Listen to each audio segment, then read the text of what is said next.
লালগোলাতে programme করতে গেলাম। তা প্রোগ্রাম করে আমি ফিরছি, আমাকে মোটর সাইকেলে করে যে রাখতে আসছে, সে আমাকে বলছে, হুজুর আমাদের এখানে একটা মাজার আছে, জ্যান্ত পীর দেখবেন। পীর তো কোনোদিন দেখা হয়নি, আবার জ্যান্ত বলছে, মানে বিশাল ব্যাপার। আমি দেখবো ভাই। আমাকে ঠিক মাজারের গেটে গাড়িটা দাঁড় করিয়ে আমাকে বলছে, চলুন মাজারে ঢুকুন। তা আমি দরজাটা খুললাম, মাজারের গেটে গেটম্যান বলছে, কি চাই? তা আমি বললাম, একটু বাবার সঙ্গে দেখা করতে চাই। বাবা দেখছি মাথায় পাগড়ি বেঁধে, তখন সূর্য উঠবো। বাবা দেখছি লাঠি হাতে করে দাঁড়িয়ে আছে, আর ভিতরে দেখছি একটা বট গাছ আছে, বুঝলে? বট গাছে হাজার হাজার ইট বাঁধা, ঠিক এইটুকুটুকু ইট বাঁধা আছে। ভালো। তা আমি বাবার কাছে গিয়ে বলছি, আসসালামু আলাইকুম। তা বাবা আমাকে বলছে, ওয়ালাইকুম আসসালাম। এটা একদম সত্যি ঘটনা বলছি, বানানো নয়।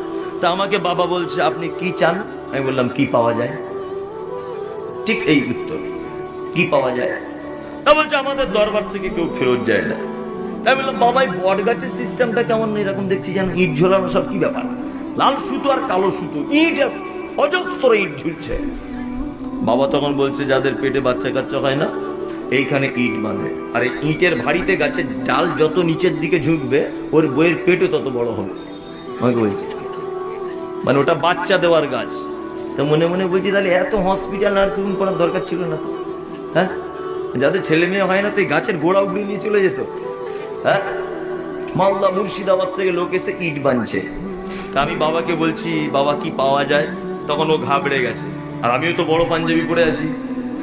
তাই বলছি, বাবা একটা ছোট্ট আবদার আপনার কাছে করব, যদি কিছু মনে না করেন। তো বলছে, করুন, নিশ্চয়ই পূরণ হবে। আমি বললাম, আমি ওই আপনার এমপিএস করতাম, সারদার যে কাণ্ডে যে লক্ষ লক্ষ টাকা চিট ফান্ড হয়ে গেল, এমপিএস বলে একটা কোম্পানিতে ফান্ডে মানুষ টাকা জমা দিত। তাই বলছি, বাবা আমার এই ফান্ডের টাকাগুলো তো সব কোম্পানি চোট করে নিয়েছে, এখন কাস্টমার আমার বাড়িতে এসে সব টাকা দা করছে, তা আমি টাকা দিতে পারছি না। তো আমার 16-17 লাখ টাকা ঘাটতি আছে, যদি টাকাটা দিয়ে দিতেন আমি খুব তাড়াতাড়ি চলে যেতাম। তখন বলছে, ওটা পাওয়া যাবে না এখানে। যে ওই হারামখোর, মানে বলতে পারিনি ওকে ভয়ে, মনে মনে বলছি, হারামখোর, বিহারের মেয়ের বাচ্চা তুমি ইট মেদে বট গাছ থেকে দিতে পারছো, এত তোমার পাওয়ার, আর তুমি এই টাকাটা আমাকে দিতে পারছো না? হ্যাঁ, সব চিটিংবাজ, বাটপার, দাগাবাজ। আল্লাহ বলছেন, আনসাব, দেব দেবী, কোন মাজার, কোন খানকা, কোন হুজুর, কারুর কাছে নয়। অভিযোগ আল্লাহকে বলো।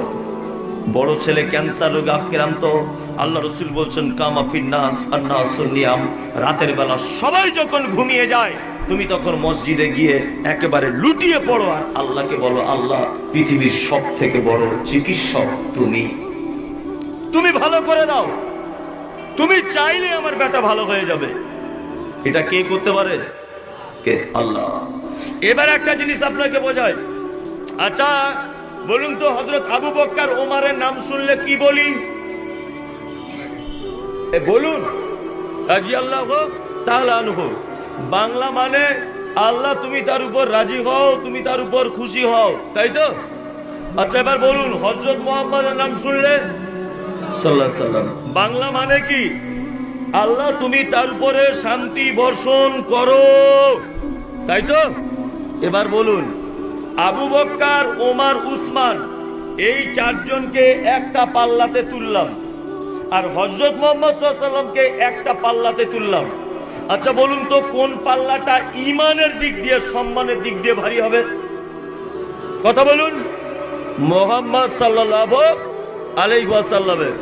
এবার আপনাকে বলছি, সারা ভারত, পাকিস্তান আর বাংলাদেশ যত পীর আছে, সমস্ত পীর সাহেবদের একটা পাল্লাতে তুললাম, আর আবু বকরকে আর ওমরকে, উসমানকে একটা পাল্লাতে তুললাম। বলুন তো কোন পাল্লা ভারী হবে? আবু বকর, ওমর, উসমান। এইবার আপনাকে বলছি, আবু বকর, ওমর, উসমান আর পীর সাহেবরা যত আছে, আর যত আলেম ওলামা আছে, সবাইকে একটা পাল্লায় তুললাম, আর হযরত মুহাম্মদ সাল্লাল্লাহু আলাইহি সাল্লামকে আলাদা একটা পাল্লায় তুললাম। বলুন এইবার কোনটা ভারী হবে? মুহাম্মদ সাল্লাল্লাহু আলাইহি সাল্লামের ভারী হবে, তাই তো?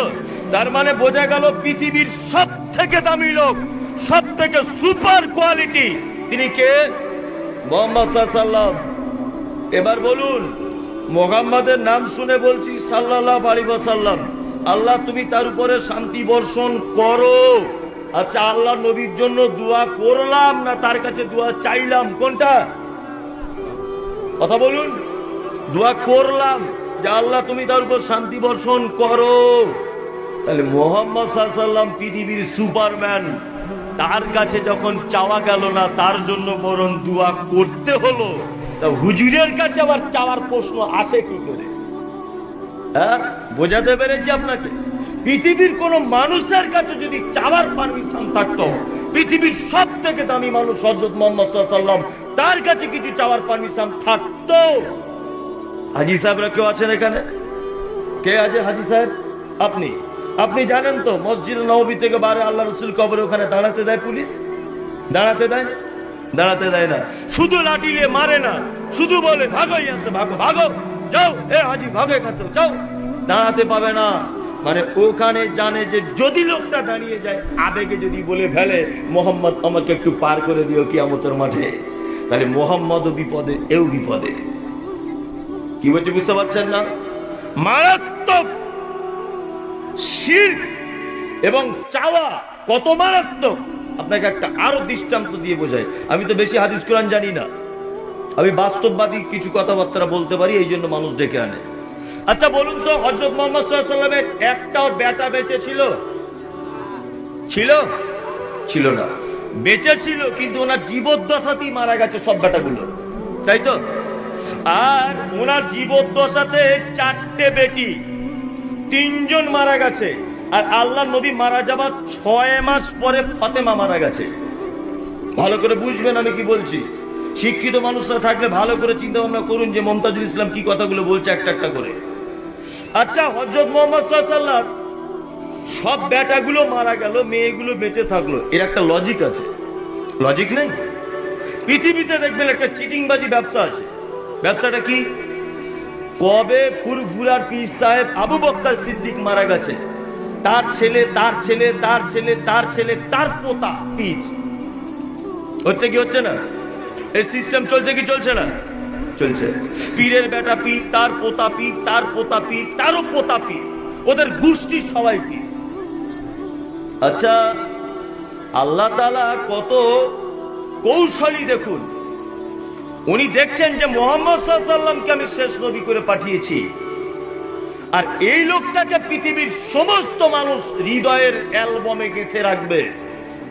এর বেটাগুলো যদি কেউ যদি বেঁচে থাকে, তাহলে এর অনুপস্থিতিতে তার বেটাকে কেউ নবী বলে মানতে পারে।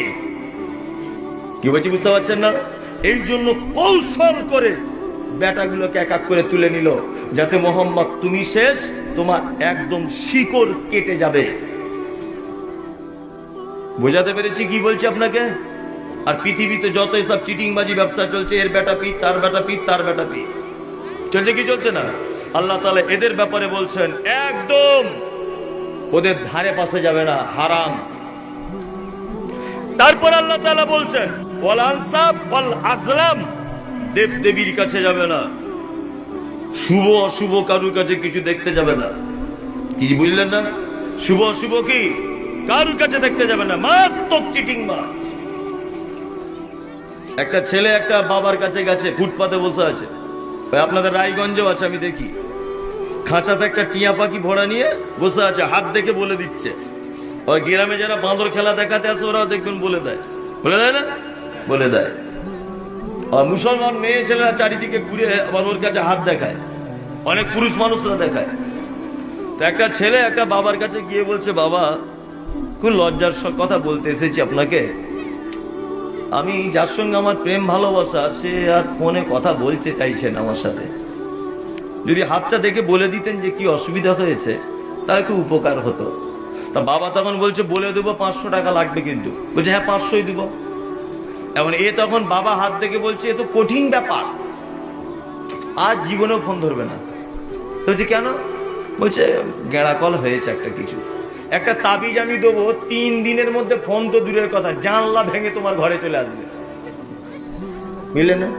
5000 টাকা ঝেড়ে নিয়েছিল, একটা তাবিজ দিয়েছে। 3 দিন পরে, আগে তবু ফোনে রিং হচ্ছিল, এখন টোটালি সুইচ অফ, আর ফোনে রিংই হয়।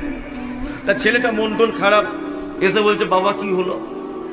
আপনি বললেন জানলা ভেঙে আসবে, আগে তো রিং হচ্ছিল, এখন তো রিংও হয় না। বাবা তো আমার হাত দেখে আবার বলছে, মানে চিটিং বাজদের কি হয় সেটা বলছি, আবার হাত দেখে বলছে বুঝতে পেরেছি, আবার বেশি গেঁড়া কর। কি গেঁড়া কর?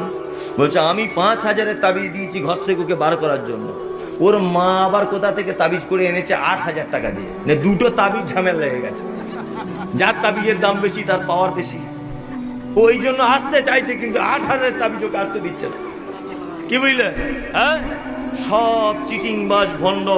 আল্লাহ তাআলা বলছেন আনসাব ওয়াল আজলাম, দেব দেবী নয়, শুধু গণকের কাছে যাওয়া হারাম। কি বলছে বুঝতে পারছেন? আল্লাহ তাআলা বলছেন রিজিসুম মিন আমালিশ শয়তান, এই চারটে কাজ শয়তানের কাজ। কার কাজ? তাহলে বিড়ি সিগারেট জর্দা খাওয়া কার কাজ? শয়তান। বাহ, ভূতের মুখে অন্তত ব্যক্ত হলো।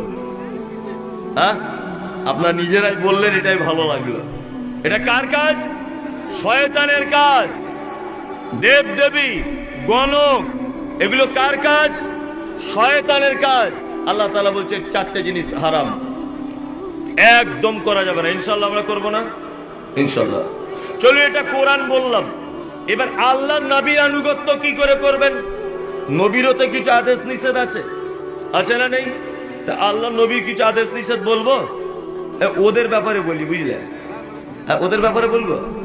এই শুনে না মেয়েরা ভালো করে, আল্লাহ নবী বলছেন যে রাতে মিরাজ হলো বিশ্ব নবীজির, নবী বলে জাহান্নামে মহিলাদের ভিড়। যে রাতে মিরাজ হলো বিশ্ব নবীজির, নবী বলে জাহান্নামে মহিলাদের ভিড়। একজন মহিলা বলে বিশ্ব নবীজিরে, কোন কারণে বেশি ভাগে যাব জাহান্নামে? প্রথম কারণ হলো অধিক নারীগণ, অল্প ধনেতে তাদের ভরে না কমন। দ্বিতীয় কারণ হলো শোনো সমাচার, আর না শুকরিয়া করে ওগো স্বামীকে তাহার, গীবত যে বেশি করে এক অপরের তরে, এহেন কারণে নারী যাবে জাহান্নামে। বিশ্ব নবী বলছেন আমি মিরাজের রাত্রিতে জান্নাতের দিকে দেখলাম, জান্নাতে যেন সব গরিব মানুষেরা, সব যাদেরকে পৃথিবীতে মানুষ তুচ্ছ মনে করত, এই মানুষদেরকে আমি জান্নাতের ভিতরে দেখলাম। আর জাহান্নামের দিকে তাকিয়ে দেখলাম অধিকাংশ নারীরা জাহান্নামের ভিতরে রয়েছে, তাদেরকে উলঙ্গ করে লোহার আকশিতে করে যেন টাঙানো রয়েছে। আল্লাহ নবী আসার পরে বক্তব্য রাখতে রাখতে বলছেন ইয়া মাশারান নিসা তাসাদ্দাকনা তাসাদ্দাকনা। এ মাইকলা ভাই, আওয়াজটা বসে যাচ্ছে কেন বারবার? হ্যাঁ, ভালো করে চালাও। আল্লাহ নবী বলছেন মিরাজ থেকে ফেরত আসার পরে ইয়া মাশারান নিসা, ও জগতের যত নারীরা, তাসাদ্দাকানা তাসাদ্দাকানা, ও নারীরা তোমরা বেশি করে সাদকা করো, কারণ আমি তোমাদের এই মাত্র জাহান্নাম থেকে দেখে এলাম, এই মাত্র তোমাদেরকে জাহান্নাম থেকে দেখে এলাম মহিলারা। তো একজন মহিলা আল্লাহ নবীকে এসে বলছে আল্লাহ নবী, আমরা তো বেশি বেশি আপনি সাদকা করার কথা বলছেন, তা কি কারণে আমরা জাহান্নামে যাবো? একটু কারণগুলো আপাতত বলে দেন, সেগুলো আমরা করব না। আহা, সে যুগের মহিলাদের কেমন আল্লাহর প্রতি ভয়, দেখুন, ভয় ছিল না? হ্যাঁ, সে যুগের মহিলা, মুশরিক মহিলারা কেমন ভালো ছিল। আপনাকে একটা অন্য ব্যাকলাইনের হাদিস দিয়ে বোঝাই। একজন পতিতালয়ের নারী, মানে ব্যভিচার যার পেশা, বুঝলেন, অসভ্য নারী যে তার যৌবন বিক্রি করে, এই রকম একটা নারী একদিন রাস্তা দিয়ে হেঁটে হেঁটে হেঁটে হেঁটে যাচ্ছে, দেখতে পাচ্ছে একটা কূপের পাশে, একটা কুয়োর পাশে একটা তৃষ্ণার্ত কুকুর, সে যেন কাদা মাটিগুলো জিভ দিয়ে চাটছে আর খুব ঢোকাচ্ছে। মহিলাটির মনে দয়া হলো যে কুকুরটার মনে হয় খুব পানি পিপাসা লেগেছে, যেমন আমার লেগেছে। মহিলাটি কি করলো, তার ওড়নাটা খুলে পায়ের মোজাতে বেঁধে কূপ থেকে পানি তুলে কুকুরটাকে পান করিয়ে বেশ্যা মহিলাটি, পতিতালয়ের মহিলাটি জান্নাতে চলে গেছে। শুনেছেন এই ঘটনা? এই হাদিস থেকে কত শিক্ষণীয় বিষয় দেখুন।